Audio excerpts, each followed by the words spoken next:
The need to help the unhoused community has never been higher, and companies are obviously having to adapt with the pandemic. After providing mobile shower stations and other services in the Bay Area since 2014, Lava Mae has now rebranded to Lava Mae X. The change has also brought in some new leadership. We are now welcoming the new CEO of Lava Mae X, Kris Kepler. Kris, thanks for joining us. Hi, thanks for having me. Yeah, so we know what Lava Mae restructured this January to become more global, and then, of course, the pandemic hit in March. Can you take me through those first couple of months of how you had to adjust to the pandemic? Yes, so our new impact goal, we met our previous impact goal of serving 30,000 Californians.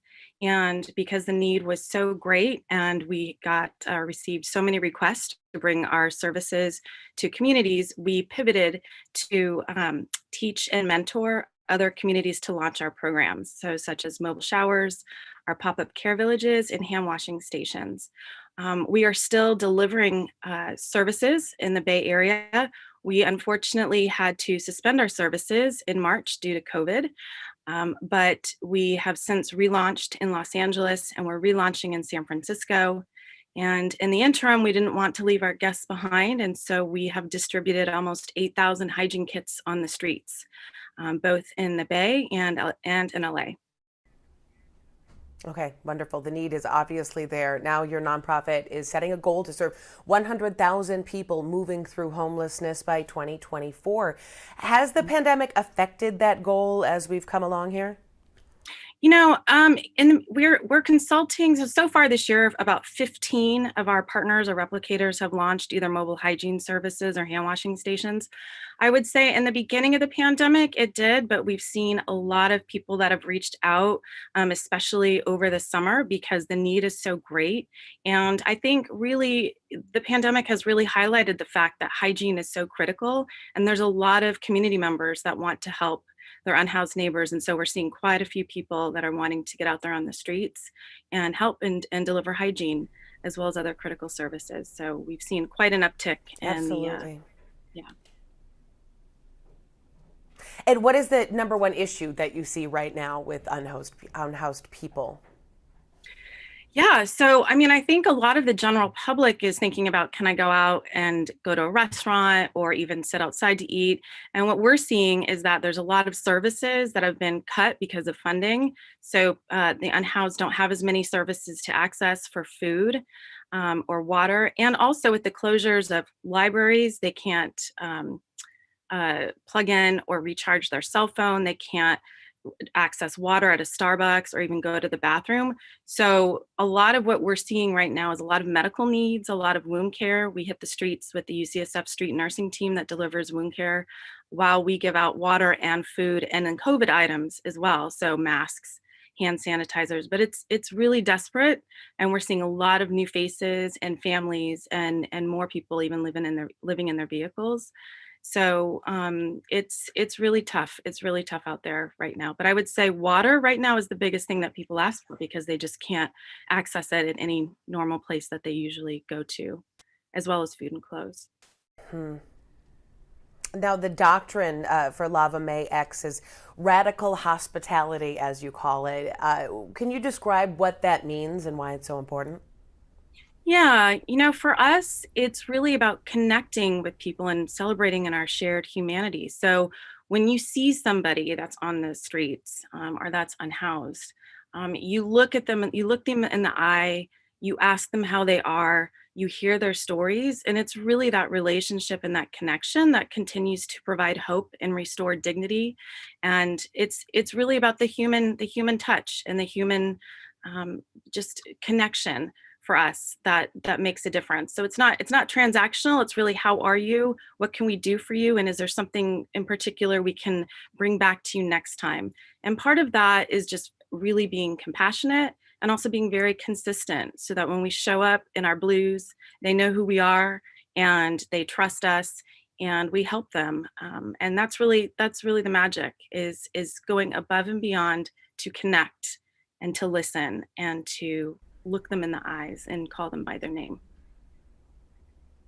Yeah, that is something that a lot of these people just don't get on the daily basis. We're talking dignity, humanity. That is really an important service that you are offering. Can you explain a little bit more about what that gives to people? Yeah, I mean, to your point, I mean, these, for example, with showers, I mean, if you can imagine when they walk into a shower and they close that door, that's the only 15 or 20 minutes they'll have alone with the door closed, right? So a lot of it is giving them this space to be who they are, to keep them clean and to restore the feeling that when they take that shower, they are worthy, right? They are worthy of love, they are worthy of being clean. And for us, it's really about establishing, like I said, that connection, and also connecting them with other services, with our pop-up care villages, which we're bringing back. We're revising the program to have them a little smaller, is connecting them with partners so that showers are really a gateway to other services to help hold them and help them survive another day. And there's so many stories that we have of our guests that were contemplating committing suicide, or um, you know in terms of sometimes if they're just in a really bad state of mind, that they see a friendly face and they say hi. Because if you can imagine, sometimes they don't talk to somebody for a day, for a week, or even for a month, and there's people that haven't showered in 8 months. So being there for them is, in and of itself, makes them feel hopeful. So it sounds like at this point you're offering several different services for people who aren't familiar with the original Lava Mae. How did this start out? It was just basically mobile showers?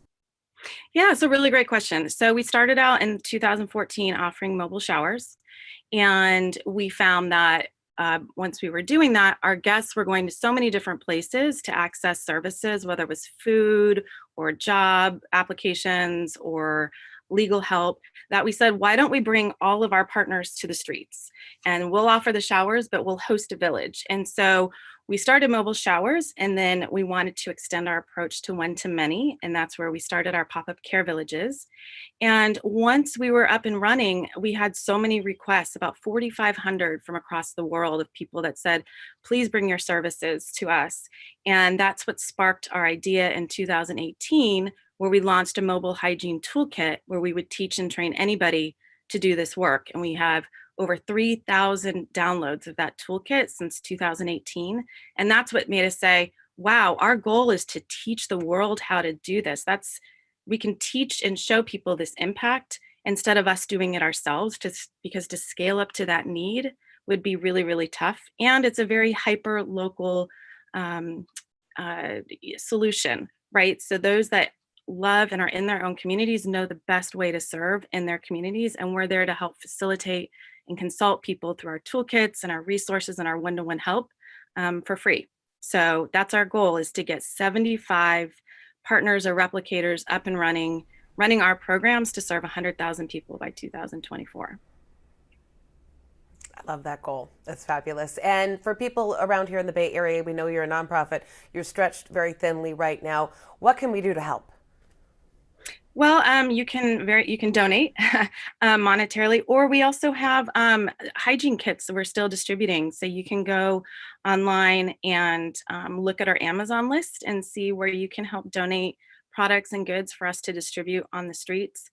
But I also think, my number one thing that I tell people is, when you're walking on the street and you see somebody, maybe just stop and smile and say hello and see if they need anything. I think that's the most important thing, is just to connect and to look at them as people that they're just going through a rough spot. So how can we help give them hope through giving them as individuals that acknowledgement and see what they need as well. Well, that is something we can all do. All right, Kris Kepler, the CEO of Lava Mae X, thanks so much for your time. Thank you. I appreciate it.